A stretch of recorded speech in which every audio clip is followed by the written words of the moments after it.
like the concept of the shin drop. Mm. Because I was actually last night I was explaining to like my nephew, my 10-year-old nephew who plays football. He, by the way, he thinks I'm really cool because I can talk about. I'm a girl and I can talk about sports with him. Yeah. And I was trying to explain like how like on these, like I was showing him actually like these speed drills, and I was thinking like, if you're thinking about like the shin drop so much and you're doing like those duck walking like kind of lunges, like what what wouldn't prevent you from just completely dragging like that back leg, that back foot, because you're trying to get the shin drop. You do see sometimes a back toe drop. I gotta cut you off really quick. Is that a Saints flag in the back right there? Um, Other way. Is that a New Orleans that Saints is an flag? That is an LSU and New Orleans Saints. That's awesome. Yeah, yeah. I'm a diehard Saints fan myself, so I just yeah.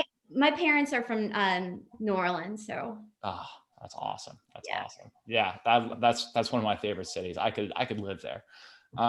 Anyway, to answer your question, yes, the shin drop. What you're doing is you're basically using the shin as a means to fall and utilize gravity to get you to a late stance mechanic earlier, as opposed to when you hear people coach traditional sprinting, you'll hear them say push, triple extension. And what that does is that shin doesn't drop enough. So you're really going from triple extension from a mid stance foot, which doesn't really make any sense. You want to have a propulsive foot. So you want to be able to go from mid stance to late stance and utilize your transverse arch. You're not going to be using your medial arch in the normal way of walking gait mechanics, or even distance running, cross country gait mechanics. Because what you're going to be doing, and we're talking acceleration right here, we're not really talking about top speed at this point. So Okay. yeah, when the shin drops, that's going to basically utilize the ability for you to utilize horizontal projection. So when someone triple extends and they push the floor away, push the ground away, they end up going more vertical. So they spend a lot more time on the ground because they have to come down from where they were before. So they push themselves up, go back down, restart the running process, as opposed to utilizing gravity to have that horizontal projection. And that's going to lead to better stride length, better stride frequency, all these things that we're looking for. Because think about how much time you're going to be spending on the ground when you're basically trying to catch yourself from falling on your face, rather than doing a plyometric jump with every push. I see. Yeah, it's more energy conservative. For sure. Okay. Yeah. This can apply to like cross country, like marathon runners, correct? I don't know if it has as much carryover to those people, but it does have carryover. When you watch those people run, they should strike more on their forefoot and they should have their shin drop, but it's to such a less significant extent. When you are doing cross country and distance running, you are utilizing the windlass mechanism more, where you strike and your arch drops and you utilize the spring from your intrinsic foot musculature to then have you propel. And just like in the normal walking gait cycle, it's just a little bit more, the ground reaction forces are increased, therefore the spring is going to be utilized more.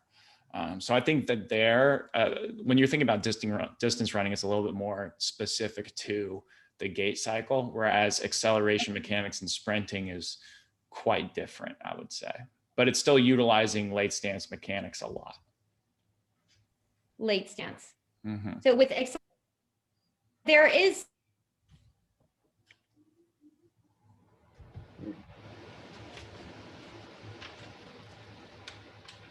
Is it making sense to you, Ryan? Yeah, I was going to ask you about that. So I haven't studied that stuff as much as you have, obviously, but I've seen kind of it like with Darian Barr and Joel Smith and those kind of guys. And so they're always talking about like falling. You know, all the drills are falling drills, right? Like you fall into it, you know, you do kneeling and you kind of go into it. And so that makes sense to me. It's just like, I'm trying to think, is it really as simple as we want people to fall forward, we want people to accelerate by going forward and being able to push horizontally? And when you coach traditionally, you're just getting too vertical? Because it seems too simple for me, but I'm like, is that really what the difference is? Because I get that. It's just, Yeah, I think it's a combination of both, because I think you can also get too far in the camp of like falling is everything, right? And then you don't end up getting any projection, and you're just literally you're literally falling too far, right? I think Right. I think you can take it way too far into this camp as well, but I think marrying the yielding capabilities of falling with that other stuff is going to be great. But the good thing about what Adarian teaches is if you are falling correctly, and if you do have that shin drop, then the things happen naturally. Everything you look for happens very naturally. In Yeah. that video I showed you of Jack running, like he doesn't actually triple extend. And it looks kind of funky at first. If you kind of look at what's going on, it's like, what does that really look like sprinting? But if you compare how fast he's moving in the second one versus the first one, he's moving definitely faster. So I think it's just a matter of mechanics. And also in sports, like this applies to field athletes as well. Triple extension doesn't happen a lot in sports unless you're thinking about like jumping in basketball. Then it obviously happens there. But in terms of just sports in general, triple extension doesn't happen that often. Right. Because it seems almost to me like it's because all the videos, like I watched the exact same video of, Usain Bolt running and that you had that was like playing, and they're never really running the way people coach them. And I'm not saying it's completely wrong, but they're never running like they never do that super extreme triple extension where like your head's down, everything's going up. They're always cutting it short and they're bringing the foot back kind of low. Like I know they're elite sprinters, but like it seems like they do that correctly. All the best athletes do it right, whether they're taught to or not. And then the rest of us are over here like telling them, do this, do that. And the right ones are just doing it right. And the other ones are doing it wrong. And like, yeah, we're just over coaching them almost. It kind of is that. Yeah. And again, like I'm not a sprint coach, so I can't say things with like black and white and this is this and this is that. But I mean, I will say, having worked with a few NFL and NBA players who are pretty fast, I've seen them all have those same qualities. I just didn't know it at the time because I didn't know about this stuff. But I did notice that the ones that were very genetically gifted and fast, they were doing those things automatically. And when we would try to cue them out of it, they would literally be slower, and the coaches couldn't figure out why. Okay. Yeah, because it does seem to me like that's true. Like we're just we're trying to be like, we're smart coaches, this is how you should do it in the textbook, and then they're like, well, this is faster and I'm gonna run a 9.6 now, and Absolutely. not using traditional form. Oh, yeah, cool. I'm not a track coach. I ran on track, but just distance, so this is just for fun, really. Yeah, and it's good for teaching people basic sprint mechanics as well. I think people respond, because it takes time. You'll hear a lot of people who teach sprint mechanics say it takes time to get people to run faster, but I think it's like test and retest protocols and the stuff we do. Like if it works, they should be faster immediately. You know what I mean? Yeah. Just like if you test and retest someone, their IR improves 5 degrees, do you expect it to improve 15 degrees by the next time they see you? I'd say no. Right. I get it. Okay. Adarian does a lot of his training barefoot, though. He does.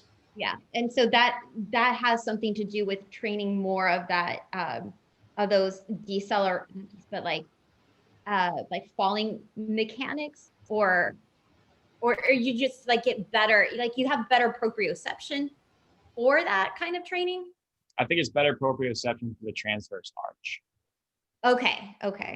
Because it's amazing what happens when you actually start running using your transverse arch. My calves were sore for a week when I started doing it that way, because you create torque.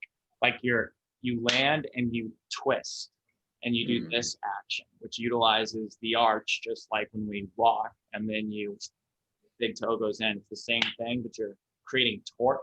Your calves and Achilles get utilized like anything I've ever experienced before. It's absolutely crazy. It's like, wow, this is what it's supposed to feel like. Yeah, and like the stiffer your Achilles is, the more. Yeah. Mm-hmm. So another question about that, Connor. I'm sure you've seen the videos of like distance and sprinters, like they're running and they have huge, like what you would think of like traditionally as like huge overpronation, right? Their ankles like collapse or their feet go way out, but like these are really fast guys sometimes, distance and sprinters and jumpers. And so like, not that it really matters, but like, what do you think's going on there?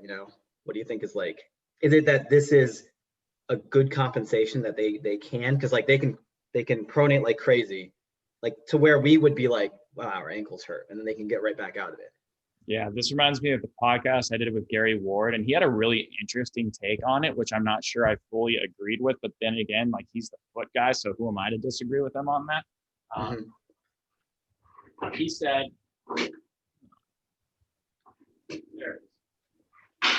he said that an athlete who is overpronating, because I asked him that question on the podcast, and he said, what you have to do, almost every muscle in the foot that's significant is a supination muscle.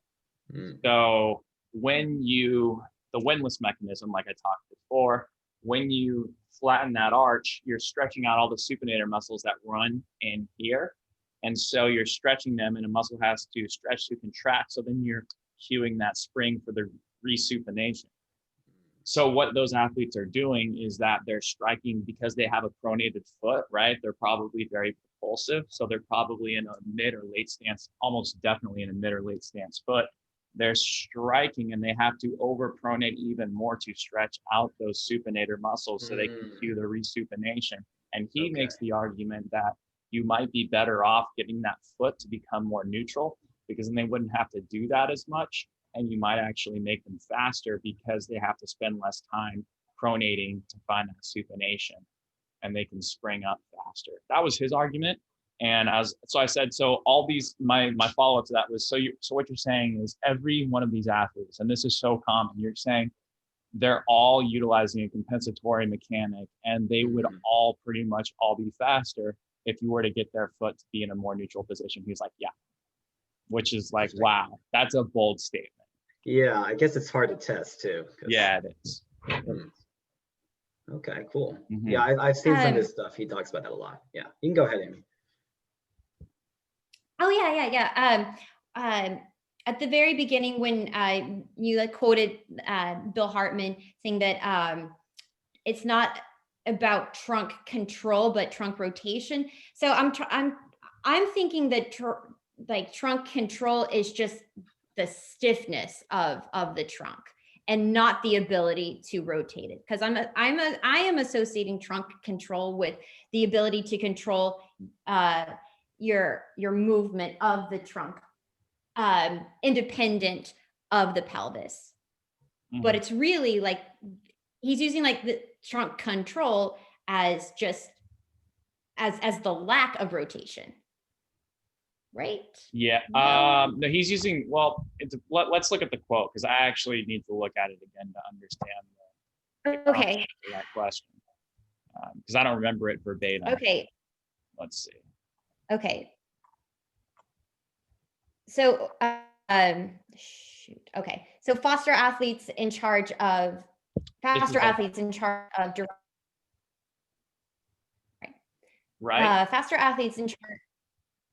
charge of, am I cutting out again? A little bit. Shit. Okay. Faster athletes in charge of direction tasks display less trunk control, greater trunk rotation, and lateral flexion towards the cutting side, or towards the cutting side going into a cut. That just means you're turning. Yeah, think about it. Okay. Like this.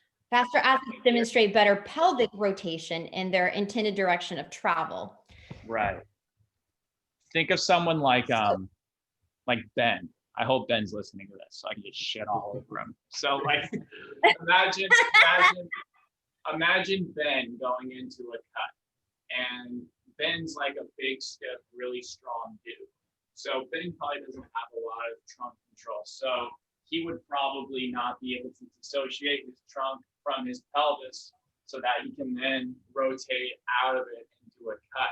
Whereas if you have someone who's very relaxed and they can really get in and out of a cut, they have to dissociate their hips from their pelvis, and they have to have less degrees of trunk control in order to do that. But that's also why relaxation is so important in sports, so you can do stuff like this.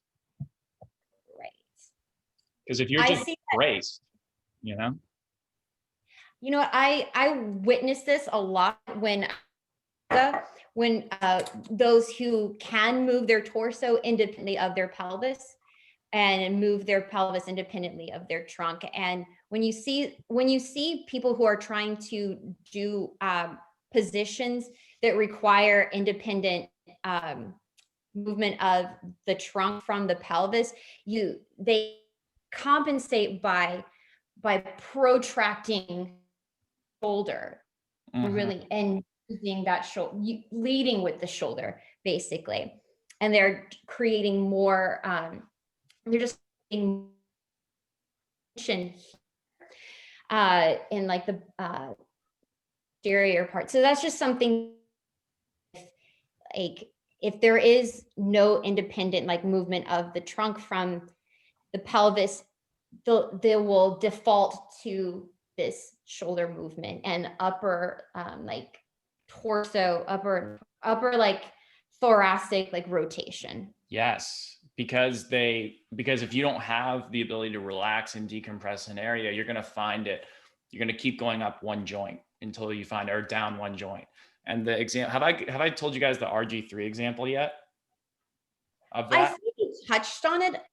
I know we did in the previous biomechanics group, but I'll give it to you guys right now. So RG3 is like, Lamar Jackson is what RG3 should have been. So Lamar Jackson is basically like, doesn't really get hurt that much, incredibly fast athlete, quick on his feet, and he's known to be a dual threat QB. RG3 was supposed to do that, but he tore his ACL about 6,000 times, and he was never the same player.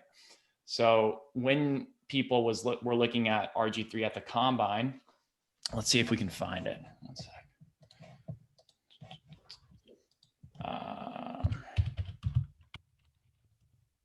Look at this dude when he jumps. It's like, it's horrific. Or zoom. There we go. You guys see that? Yeah. People looked at that and were like, oh my God, he's a ticking time bomb. Which, I mean, again, knees in is not the worst thing ever, but when it's like that, that's an issue. Because this guy is super compressed, right? He's a big, jacked, strong dude. So he was probably training like most NFL players do, which is basically just compression, back squats, all this stuff. So his pelvic floor, he was probably like this, right? So his pelvic floor couldn't absorb the force. So what he would do is he would collapse his knees in, because that's the only thing that could absorb the force, rather than his pelvic floor dropping. So that is an instance of him using that exact mechanism you're just talking about, Amy, where you can't relax and decompress one area, you're going to go up or down the chain to find it. Can I ask a question about that, Connor? Yeah, for sure. So I see that, and it's like the traditional view, right? And I think that's probably true in him. Like, the knees in, you get the valgus, the ACL's under more stress, it tears. But you see a lot of people, like I've watched people, and I can't do this myself. I'll watch like, people dunk basketballs and stuff, and they do a 2-foot jump. They have like that sort of triangle, their feet go in. But is it the difference that here, his feet are like forward? They're really not lined up with where his knees and hips are going. His knees and hips are going in, his feet are straighter out, and it's like that torque, versus if I'm doing a 2-foot jump and you can't see me, but my feet are kind of pointing towards each other, my hips are pointing in as well. Mm-hmm. Is there a difference there, you think, like in terms of Yeah, I think you're onto something with that for sure. I think if you have nutation and you have femoral IR and you have tibial IR and you have pronation at the foot, I think everything is good, no matter pretty much what, unless you look like RG3, then maybe that's a different thing. But I think RG3 has tibial ER on top of all those other things. And you can see his foot doesn't really pronate that much either. Mm-hmm. Yeah. Look at that right there. There's no pronation happening at that foot. Yeah. Which is a big problem. So I think he has femoral IR coupled with tibial ER and pretty bad pronation. So when you see tibial ER happening, then the problem is ensuing. Yeah, because he looks like he looks like a Gen Pop client who can't squat, going really heavy and squatting really poorly. Like, definitely. I mean, I know he's a great athlete, but that's what his mechanics look like. Yeah, I would love to interview his college strength coach and just be like, why? You know, I wonder if they even thought it was a problem. I don't know. Yeah, it's funny because you're right. It's so bad that you wonder like any new coach would have been like, dude, like let's try to get your knees out or something, and Yeah. that might have even helped. But maybe they did and it didn't work. I don't know. I don't know. Yeah. I wonder if they tried to give him like the traditional like mini band walks, stuff like that. Mhm. I'd also be curious if he's wide or narrow. I'd be really curious because he looks like, honestly, and I don't know this at all. He kind of looks narrow. He kind of looks, Yeah. he has that frame of like a narrow who puts on muscle well. You know what I mean? Whereas like the reason why I say, and I have absolutely no data to support this, but I think narrows, where was that other picture? Like, you know, they have long muscle insertions and lanky arms. Mm. That's like a classic narrow thing. Whereas like me, I'm wide. I have stiffer muscle and I have just bulkier muscle. You know what I mean? Like it's shorter. I don't really know how to describe it. It's a thing I'm working on. I don't really know how to put it into words yet. Anyway, Cool. hopefully That's that helps. totally that's just the way the good Lord made you, Connor. Yeah. As we say down here in Texas. I'm big boned. See, I think we already know this stuff. Yeah. That's funny. I have a question on tibial rotation, but it's I'm just going to show it to you like from my iPad. It's a client I just started working with. Not sure if it.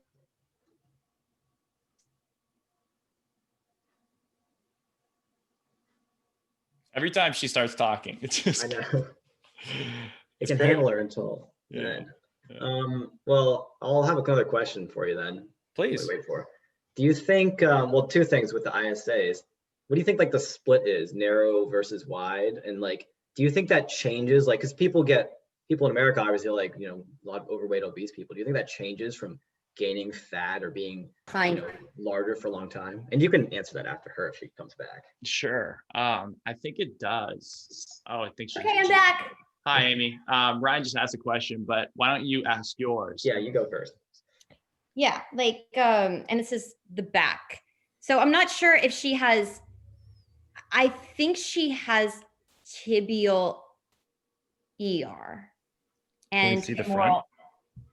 femoral IR. What do those feet tell you? Those feet tell me heel strike because of the space between her toes. Yes. And do you have pictures of her arches? Are her arches high arches too. Does she have high arches? I can't tell whatsoever from that picture. Well, but if she has high arches, then yeah, she's heel strike. Yes. She's also a narrow too. Mm-hmm. She's also a doctor of chiropractic medicine, and she's gone through one of the PRI courses. And she like on our first consultation, she told me, she says, "I'm a patho PEC." I'm like, I don't think so. Like, you don't have that. I'm like, because I did all these. I did her assessments and we filmed them. I was looking at this. I'm just like, no, you don't know, like your straight leg raise is like, you know, to 90, and it's not all the way over there. I don't think she is. I think it's just, I don't know why she thinks that. Everyone wants to be patho, right? Yeah, everyone wants like something to be dramatically wrong with them. I don't know why. It's like they want to be special or something. But yeah, that's interesting, Amy. Do you have a picture of her? Do you have anything from like here to here at all? I have like the behind picture of her. I don't know what happened to the forward picture. And I told her that right tibial ER. Gosh, you see it all the time. Yeah. You see it all the time. It's unmistakable how common it is. Yeah, right. Tibial ER. So yeah, and so when we've been training, she's like, you know, like, please, like, you know, program, you know, my exercises for patho PC. And I said, Sarah, I don't, in my good opinion, in my not good opinion, but in my like informed professional opinion, I don't believe you are a patho PC. You're not forwards, like you're very heel strike oriented. She has a lot of issues like trying to pronate too. I said, I just believe that you are a heel strike narrow ISA. Welcome to the club. Yes, I think she is too. I think she is too. But nice job, nice job. I'm glad you figured that out. So, Brian, to answer your question as well, Brian basically asked Amy because you were lagged out. Brian asked when it comes to the ISA. So when you gain weight, or how dynamic is it depending on, you know, these different lifestyle factors, especially weight, right? Or was there a second part to that question? I think the second part was just like, in your experience, what's like the split of, you know, people who are, how many people are narrows and wides, but that could depend on population, obviously, and like who you see. You know, that's a really good question. And I've heard a lot of different arguments. And I used to think everyone, like way more people were wides. I used to think that a lot because I was a wide.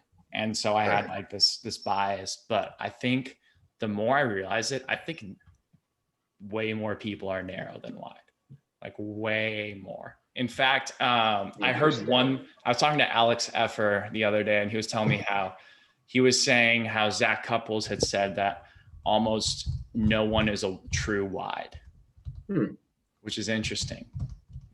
I don't really know what he meant by that. I don't think Alex did either, but he did say that. So I'll have to ask Zach about that sometime. But I think way more people are narrow than wide because external rotation is, if you listen to Bill Hartman talk about evolution and how external rotation is how we basically like swam through the water when we were like fish or whatever. I get kind of lost when we get down that path, but basically external rotation is what we're biased to as humans. So external rotation is what we restore first, but also external rotation is like 2/3 of the movement if you're thinking about the Lamarck model. So I think way more people are biased towards that and way more people are narrow, but you do see obese people be very much wide, literally because their ISA has to come out.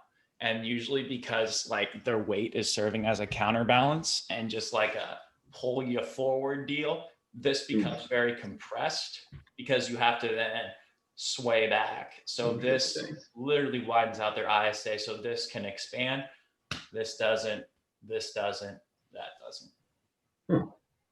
Cool. Connor, But I you'll find think, this. oh, sorry, Amy, go ahead.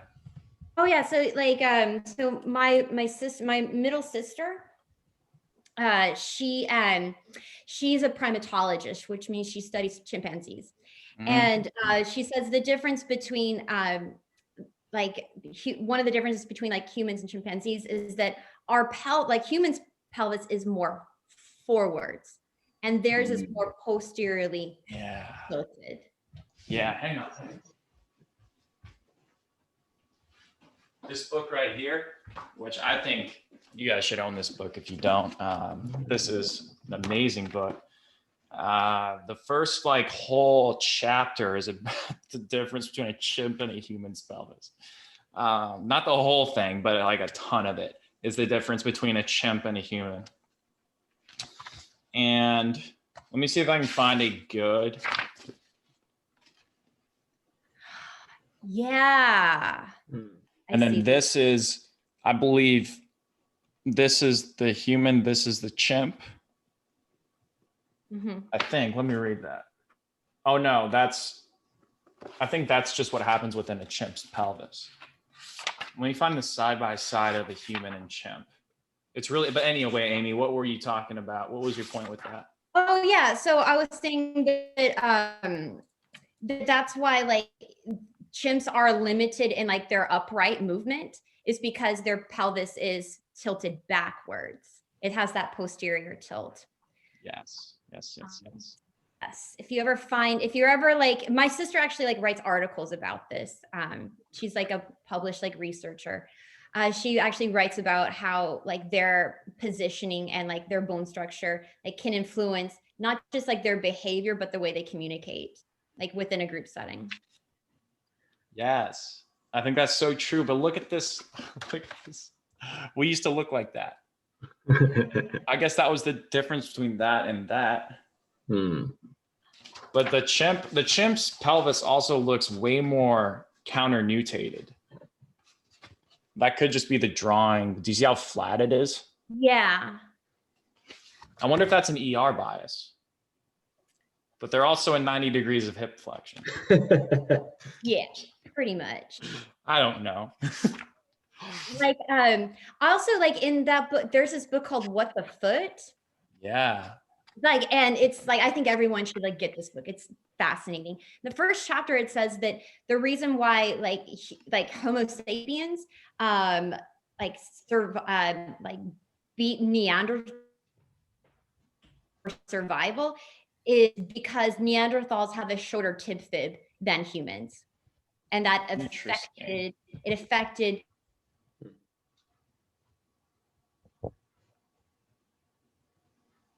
Dang. I was actually curious where that was going. Yeah.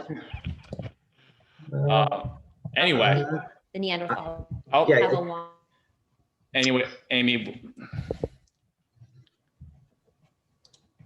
I was actually interested in that. You have any other questions, Ryan? Sure. I guess I have a bunch of questions I just write down. I don't ask Sure. sometimes, but one of the differences between narrow and wide, wides tend to expand out here. That's why their ISA is bigger. And of course, like they can get more anterior expansion overall, but like narrows don't have that anterior expansion. They expand posteriorly up through here. I guess also, so laterally, what is the difference? I know like that the obliques in a narrow are really more active to like pull you down, but does that mean that a narrow wouldn't be able to expand laterally as well? For sure. Yeah. Okay. Then a wide would be a little bit better at that, I guess. Yes. Yes. And then the other thing I was gonna say is, so like when you do belly breathing, you're really just breathing through this here. Like this is what a wide would be good at. Is there any point for a narrow to do that? That's a good question. I would Like, say probably not. I have a narrow client right now. I'm really fortunate in the clientele I work with because I usually work with people who have an expectation, who have tried PRI before and they kind of know what they're getting. Whereas I think a lot of you guys don't have that basically opportunity to have people. It's not even an opportunity. You just don't have that benefit. So what I do have is a couple of clients who are more geared towards like the general population of like, these are the people that you guys are probably going to see more. And their body awareness is just awful. It's really, really bad. And it's like, it's hard, man, because they really have no concept, especially over a Zoom session, to what it is to not belly breathe. So you'll see narrows who have like this compression here. They'll just like, I can't even do it, but they'll just push everything forward here because this is compressing them. This is compressing them. So it can only go forward. And we tell them to engage their obliques via an exhale. Like this one guy just literally sucks in his gut and creates that indentation even harder. That a narrow does. So I think when you start to like cue this, you start to get them to basically compress other areas, and you start to get them to like have a faulty breathing pattern. But what you can do is you can have them do something like this, where they're like, you can literally take a ball, have them lay over it and do this. That would be something that's beneficial for a narrow, because then you're going to compress one side and expand the other.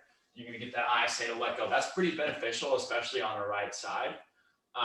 Cool. Yeah, but I think also another consideration of that is just because a muscle's short doesn't mean it's strong. So their obliques are probably still weak. They just can't let go. Okay, got it. Cool. Yeah, Amy, you should continue with what you were saying. Oh yeah, Amy, sorry. Oh, yeah. I was saying that like in this book, humans having a longer tib fib than Neanderthals is what helped humans out survive Neanderthals. Because how does the tib fib affect that? Something of, I have to like go look it up, but it's something affecting like their gait and their ability to I have the book right ability here. to We can find out. I have the book right ability here. to We can find out. Oh, let's find out. See what it says. Awesome. Yeah. I know. Where is this? Let's see. You can talk about something else, Amy. I'll find out. Oh yeah, Connor, I just have a question. Like when people like gain like a lot of weight, does their ISA change? Yeah, I think for the same reasons we were just talking about, because air can't go, because it's like the counterbalance, right? So their gut increases. So I think, yeah, their ISA does increase. Okay, Same way pregnancy would change it. right.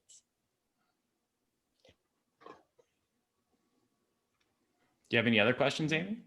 Of course I do. Like I just have to like get to all of them. You know that this girl always has questions. Um, yeah, okay. So when you're talking about like, okay, so train arrows and for like the plyos, but then train like for this other kind of plyos. But is that like they've developed like a better sense of body awareness, so their arms aren't flying around like all over the place? That's what I've experienced. If I introduce plyos like kind of like early, without a lot of body awareness, I see a lot of flapping of the arms and not a lot of stability, like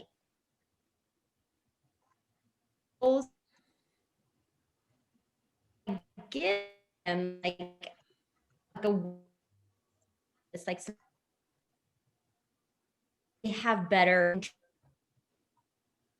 they have better ankle stability. I don't.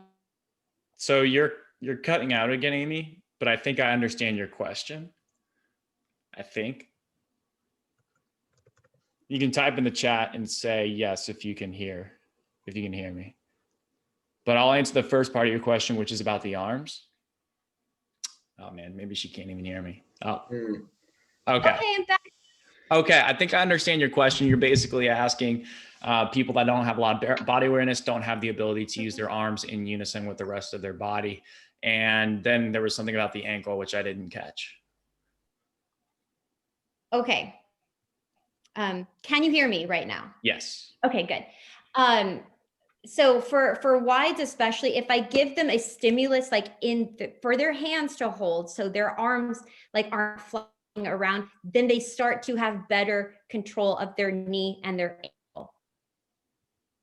I have no idea how that correlates, but it does, and it works. Yeah, I wonder if it's because you're just it's like holding on to something, like to do for example, single leg deadlift. If you hold on to something while you do it, you feel more stable, right? So I think it's just like giving them something that gives them stability. And I don't really know the scientific words to put behind that, but I think it's the same concept. Okay, even though it's like a free weight, like it gives more gravity, more grounding, and thus more stability. It works. I mean, it's worked for me in my experience. Proximal stability equals distal mobility. Yes, exactly. Yeah. So with the arms thing, I remember when I was working with youth athletes in North Carolina a lot, high school level, like when you teach them plyos, their hands are a disaster. It looks like, wow, it's really tough. And I think the only way I found to get them to act was like just low level pogos because people don't know how to use their hands when they jump. It's really interesting. They do all sorts of things I can't even describe because it looks so weird. But just to get them to do this sort of action, like which it looks kind of funky, but you want to train the hands to work in unison with the body. Just like you want, when you're sprinting, just like when one leg comes up, you want the other leg forward. Because if you get same side arm, you're never going to be a good runner.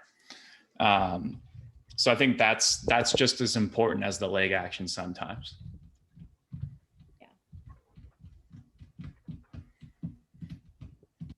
Ryan, what have you found? I can't. This is a lot of book in here. I can't. A lot of words. Yeah. Yeah. Can't find anything right now. I'll look. Okay. There's no index, Gary Ward. Thanks. Gary Ward wrote that? Yeah. Oh, wow.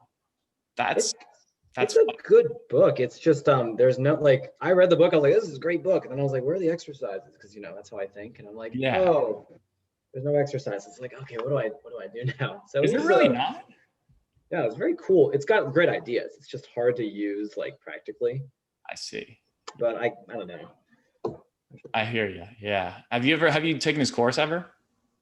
I haven't taken his course yet. I've heard about it. Like he has his own view of like how gait works. Like I've heard a little bit about what you were talking about, how everything is like eccentric for him. It's like the gravity puts you in that position, and then it pulls your bones and muscles into a certain position, and then your body reacts to get you out of there. It's like a really cool model, and it kind of sounds conceptually kind of like when you talk about like a Darien bar and yielding. It's like similar sort of things, ideas. And his way on neutrality, it's kind of like common sense stuff. It's like you can't be in neutral all the time, but you can be in a zone and you can flow from position to position versus being super static and super like balanced neutral, which makes sense. But again, there's no exercises, Gary, so I'm having a tough time. But I mean, I love his stuff. He's got some cool stuff. Yeah. And if you ever do buy his course, increase the speed of him talking by 1.5. It's normal. It's so like when I talked to him on the podcast, he was really engaging, and I thought that's just how he was. And so I went and listened to his course, and it was just like molasses dripping out of the jars. Yeah. I have one of his I don't have his gait course, but I bought another course to do from him, and it is like very slow. I'm like, he's like, and then we're gonna do the talus. I'm like, okay, got it, Gary. Like you are like you're the opposite. You're like quick, and I like that because I can just go back later and look at the notes, and it's like I can keep taking notes and rewatching. So yeah. Slow is good, I guess, in person. Yeah, Gary is really like, I don't know. It's just two contrasting personalities, I guess. He's got deep thoughts. I guess. Most definitely. It's cool. Did you know that he taught David Gray pretty much everything he knew to start out? I didn't know that. I think I heard about that. It seems like it. And David Gray I love David Gray's stuff. It's got really cool like ideas. And the funny thing is before this, I'd done some of his programs. So it was sort of PRI type stuff, like similar to like the left adductor pullbacks and things like that. And then after learning all your course stuff, I'm like, I start to see why he's like having you in those positions and the commonalities between all these people that are really working in movement similar, like you and like Alex Effer and Zach Couples and Bill Hartman, like all these people who have similar ideas. And like, it's really helpful because I'm like, this is the next layer of movement beyond just like, okay, do some squats and deadlifts and lunges and the standard strength training that's like good, but it's not really enough. Right. Yeah. No, I totally agree. And I think what I like and what I can't, David Gray has he's got another layer, and it's more like Franz Bosch. Like that's where he gets his other stuff from. He gets it from Bosch. Interesting. And I've read Bosch's books, and they're really good, but they're the hardest books in our field I've ever read. They're nuts. Yeah, like to the point where I have to reread a page like 3 times to get it. But Bosch also has courses, but they're also prohibitively expensive. And I think he's taken the leap, and I think he's done some of those courses, and I'm kind of interested in it as well. I just need to pull the trigger because it's just hard to spend $2,000 on the course. You know what I mean? Yeah.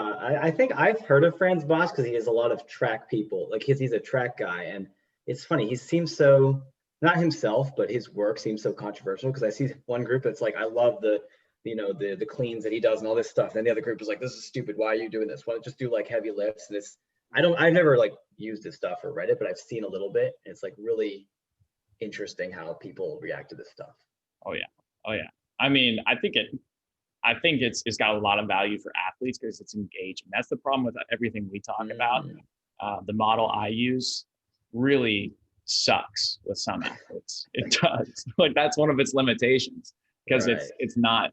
I think the exercise principle stuff is really beneficial. So if I ever worked with an athlete, I would not ever put them on the ground and breathe, unless they were like extremely jacked up. But and I had to learn that lesson the hard way a couple of times. Story. One time I was the LA Clippers athletic trainer, reached out to the Have leg trainer, been there for like 25 years, reached out to me on Twitter and was like, hey, I got a guy I want you to look at. Not like not a LA Clippers player, but one of like the G League kind of guys. Okay. And so I got him and I was like, I was nervous, obviously. So I didn't want to mess it up. So I got this guy and he was just like the most standard case ever. Like good, right adductor overactive and sprinting. It was straining. The dude just needed a right glute max. And that's all he needed to inhibit that right adductor. So like I'm on the ground, have him do some breathing stuff. And then the dude was he just could not care less about doing that. And I was like, oh man, oh crap. Like this guy just isn't engaged in this. So I got him up and I did a right side front foot, rear foot elevated split squat with an ipsilateral load. And that did a lot more, but I'd already lost the guy because I put him on the ground and I had him breathing first. So he was already disengaged from the very beginning. So I would the whole point of that story is if you guys ever get an athlete, just give him something that makes him feel athletic because a right glute max does not make him feel athletic. You think that it would still transfers over? Because I know we were talking about like athletes sometimes are so compensated and strong that like, does a glute max, is it just neuromuscular in that sense? Like reflexive, like we're teaching them to do it? Because it's not going to strengthen a muscle that much. Like if they're already athletic, I think. Yeah, it's sensory motor competency. So it's just giving the person awareness of that glute working in that position as an extensor of the hip and also as an external rotator. So the perfect way to do it with the general population client would be right glute max and then go into it, just like I did with that person to give them a sense of it. But the issue is that athletes just don't respond to it that way. Because then you get them to own it with some load and integrate it dynamic. Okay. You know what I mean? But yeah, I mean, it's a hard thing to do with athletes. And I think that's where the Bosch stuff has more application. Okay. Do you think that you could put like a right glute max, especially if you're not going super heavy, it's on a main movement, could you like superset that with something like the split squat, for example? And then you could get sort of like an immediate contrast, like this is what you're going to feel sort of. And then when you're doing it, it's going to link better. For sure. Yeah. One I would do, but another thing, if you're ever working with athletes, and I learned this again the hard way, is I would never put an athlete on the floor or really a person on the floor in between a set of like squats, right? Because it takes them out of the rhythm of things. So what I would probably have them do instead is this one right here. You guys remember this one in the corrective exercise week? Right here. I just have them like hang out here, feel the right glute, left adductor, and then just chill in that position. Okay, cool. Because it keeps them upright, which is that would be like right. superset. That's a good idea. Superset. Yeah, because you're walking over to a wall as opposed to getting down. Right. Yeah. And you're like, it's like you're telling the nervous system to do one thing and then telling it to do another. That's another part of it. Yeah, good call. That's why like you're when you're sequencing like a vinyasa sequence, you like, I always, when I'm teaching a teacher trainings, I always teach like, if you're going to stay on the ground, but do not go to the ground and then get back up. That is not what like you're going to confuse the body. It's not going to, like, you're going to tell it to relax and then you're going to tell it to become more active, and you're putting the body in a state of a more stressful, like reactive state after you do that. So yeah, just a little. Also, like when you talked about that drill of spreading fifth metatarsal out, you're on your way to being like a great yoga teacher, because I've been using that cue for forever. Have you? To teach. I have actually, yes. To feel like the tripod of your foot, because just like how we always want to like start in a stacked position and end in a stack, maintain the stacking position. Like the equivalent to that would be like your Tadasana, like your mountain pose, your like standing like anatomical pose, because it aligns like that, because it's that zone of apposition.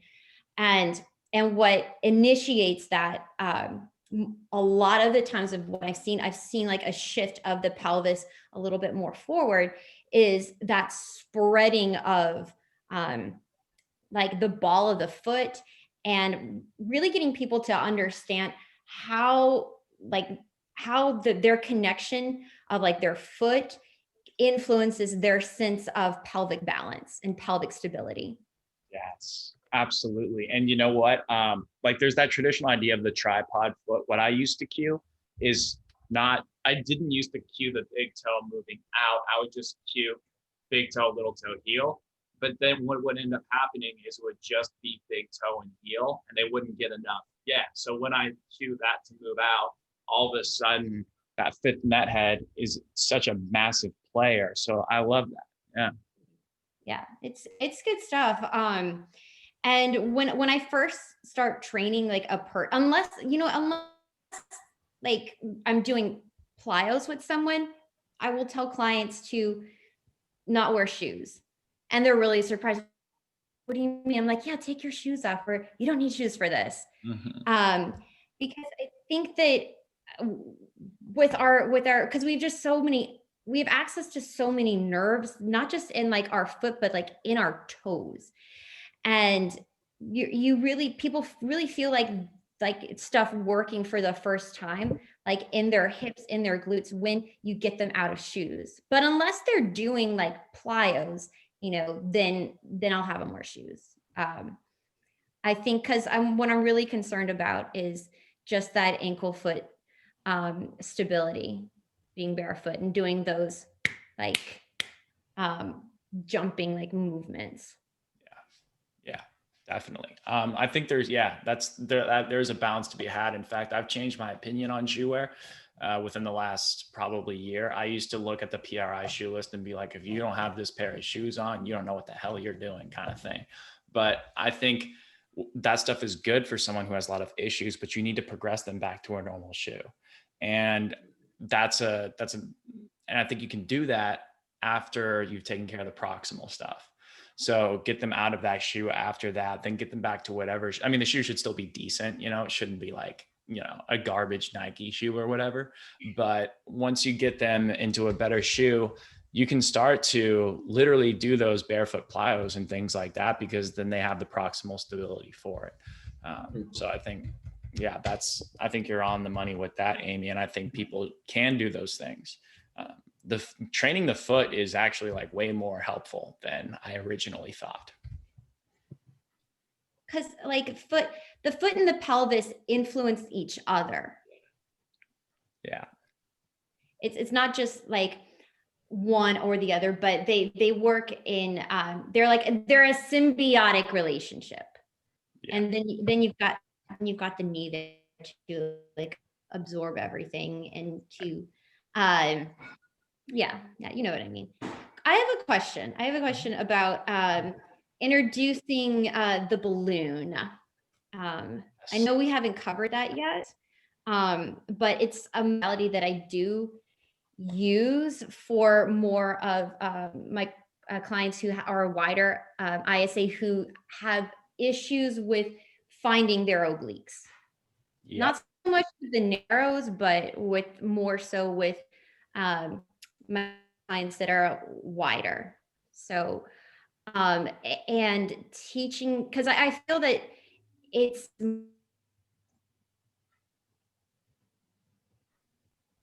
just more like initially, it teaches them just to feel the obliques, know what it's like.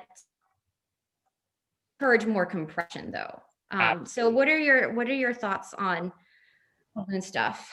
Yes, I think I use a balloon on every single activity I do. And I don't talk about it in the course, because as soon as you do that, you lose people. But I use balloons so much. I actually ran out of them, I think, yesterday, but they're incredible. They're so good. I wish they weren't alienated, because they're unbelievably helpful for exactly the reason you stated. But the way you can go wrong with them is you can cue too long of an exhale, and then you get the stack to kick on. Mm-hmm.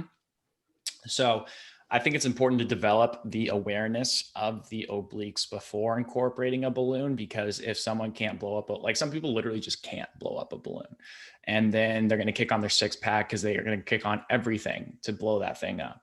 But if you can develop the sensory awareness of the obliques, then incorporate the balloon, I find it's just I find like the effectiveness of the exercises for the right person goes up like, 1.5 times. Right. But the person has to be open. Yeah, like, because, well, if you have like badass balloons like myself with my. What do you have? Oh, you got the black ones. Yeah. See, I think that makes a difference. I really do. Yeah, and it has like, my. Oh, it does? That's awesome. Yeah. Yeah, because blow up a balloon, it's going to be like badass experience. Yes. That's really smart, Amy. It's important to have that stuff. If you're going to do it, that's the way to do it. Baby Yoda approves. That's awesome. Guys, I got to run. I got to go do my own workout. I'm going to do some safety squats. So that's going to be fun. Yeah. You guys have any final questions or anything? What's up? I said, thank you so much. Thank you. Yeah, thank you. Yeah.